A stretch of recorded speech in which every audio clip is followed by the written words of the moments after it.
most Muslims that I meet, they are not sufficiently aware of the effects that colonialism has had on them. Let's take the Waqf system, right? We were talking about Islamic endowments, okay?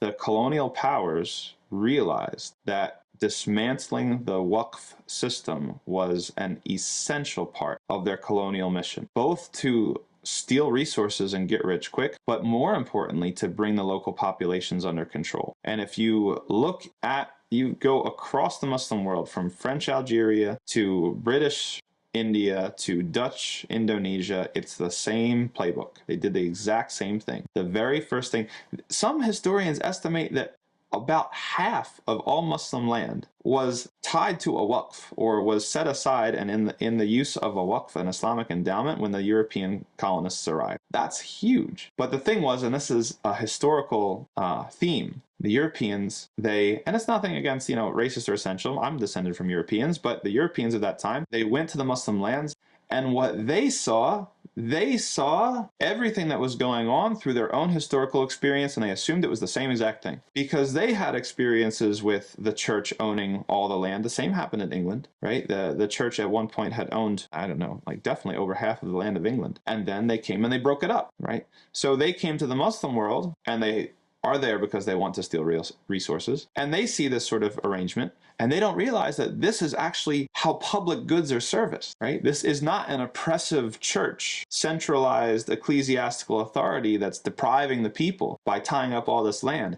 This is actually how the hospitals work. This is how the schools work. This is how the roads get built, right? This is how there are way stations for travelers and things like this. And it's decentralized. It's not managed by any one single authority. So they come and they seize the lands, and they seize the waqfs, and they break them up. They take all those assets. This is the first move they do everywhere. Even the places that weren't formally colonized, such as the Ottoman Empire, the British pressured them in the late 1800s to do the same, to abolish the waqf system, abolish the system of Islamic endowments. So step one was to take all the assets. That helped the bottom line. And step two was to repurpose the income that those endowments generated. So instead of serving the orphans and serving the poor and running the masjids and running the schools, now it's going to the army. Now it's going to the colonial administration. But the cherry on top, and this is something that I think is very representative of the diabolical nature of European colonialism in the Muslim world, and the point that Muslims need to be aware of, is that the European colonial powers busied themselves with trying to produce Islamic scholarship, or scholarship in general, to discredit the Waqf system. And even so far as the French Orientalists in Algeria went on a public campaign to try to convince the Algerian Muslims that the Waqf was bid'ah, an innovation in the religion and something that was haram. So this is way, way worse than just stealing somebody's land or stealing somebody's money. And this is the thing that Muslims need to be aware of today. That when it comes to those things, that's normal. We expect that from history. Allah says it in Surah Al-Baqarah, it's going to happen, right? You're going to find enemies. They're occasionally, every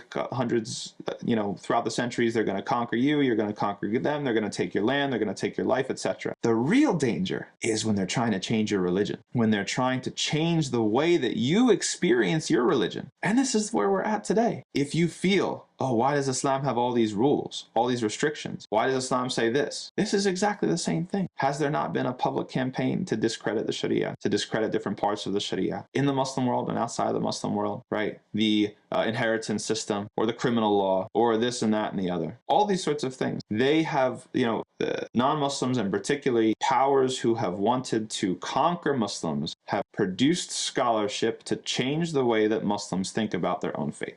And for most people, that's not even on their radar. They're not even aware of that. So everybody has to check themselves when they feel like, well, isn't, your knee-jerk reaction to hearing something for the first time, it may be you speaking, but it may not. It might be the influence of somebody who wants to kind of take your land, take your resources, and also change your religion.